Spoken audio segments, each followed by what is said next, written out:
5.4. Using air brakes. 5.4.1. Normal stops.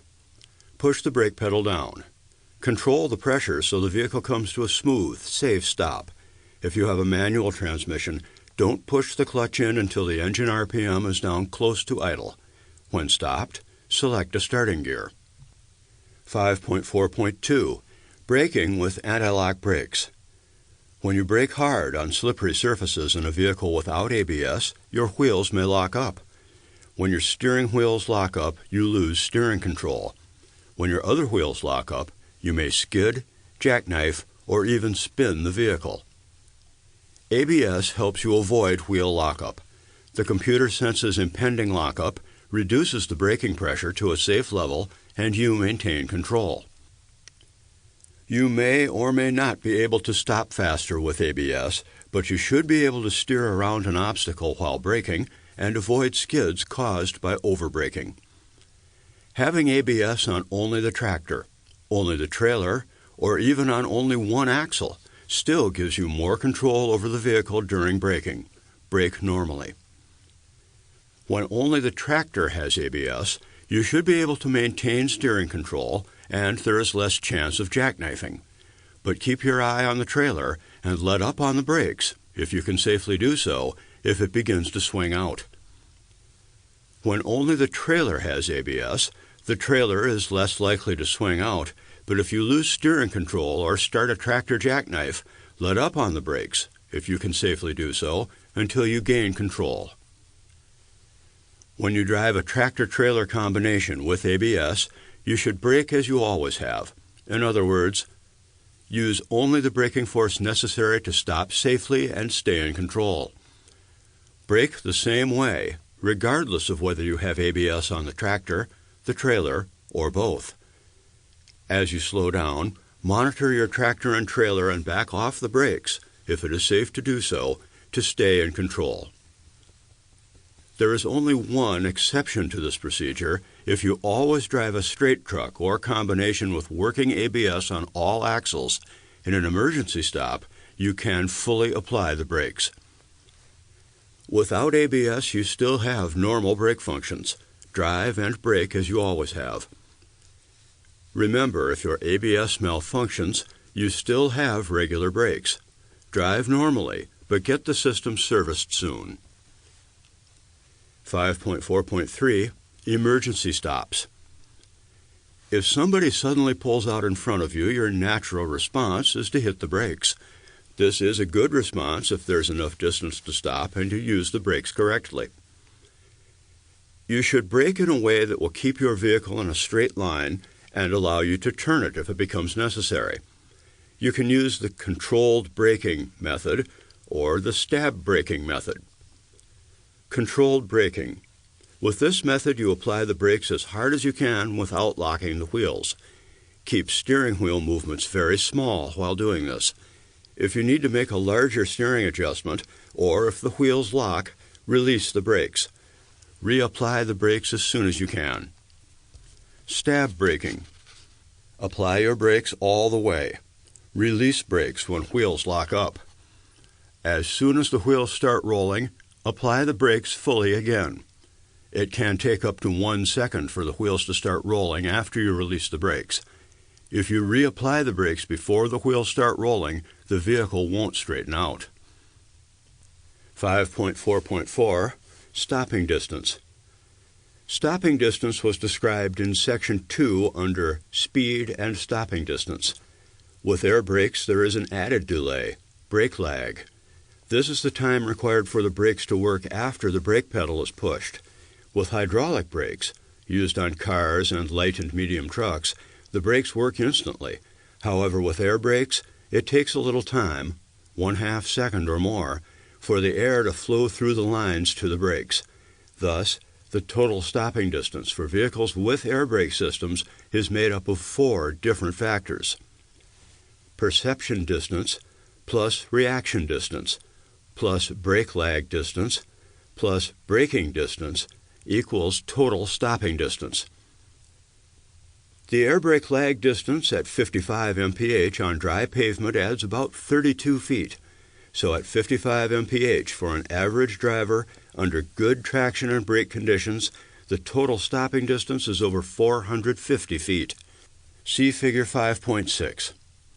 Diagram, Figure 5.6, showing various braking distances started at varying speeds compared with the length of a football field. At 15 miles an hour, the perception distance 39 feet, reaction distance 16 feet, brake lag 9 feet, braking distance 17 feet, total stopping distance 72 feet. At 25 miles per hour, perception distance 65 feet, reaction distance 28 feet, brake lag 15 feet, braking distance 47 feet, 156 feet total stopping distance. 35 miles per hour, perception distance 91 feet, reaction distance 39 feet, brake lag 21 feet, braking distance 52 feet, 243 feet total stopping distance. 45 mph, perception distance 117 feet, reaction distance 50 feet, brake lag 27 feet, braking distance 152 feet, total stopping distance 451 feet, approximately the length of the football field. 55 mph, perception distance 142 feet, reaction distance 61 feet, brake lag 32 feet, braking distance 216 feet, total stopping distance 451 feet. Continuing with the text. 5.4.5 Brake fading or failure. Brakes are designed so brake shoes or pads rub against the brake drum or discs to slow the vehicle. Braking creates heat, but brakes are designed to take a lot of heat. However, brakes can fade or fail from excessive heat caused by using them too much and not relying on the engine braking effect. Excessive use of the service brakes results in overheating and leads to brake fade. Brake fade results from excessive heat, causing chemical changes in the brake lining which reduce friction and also causing expansion of the brake drums. As the overheated drums expand, the brake shoes and linings have to move farther to contact the drums, and the force of this contact is reduced. Continued overuse may increase brake fade until the vehicle cannot be slowed down or stopped. Brake fade is also affected by adjustment. To safely control a vehicle, every brake must do its share of the work.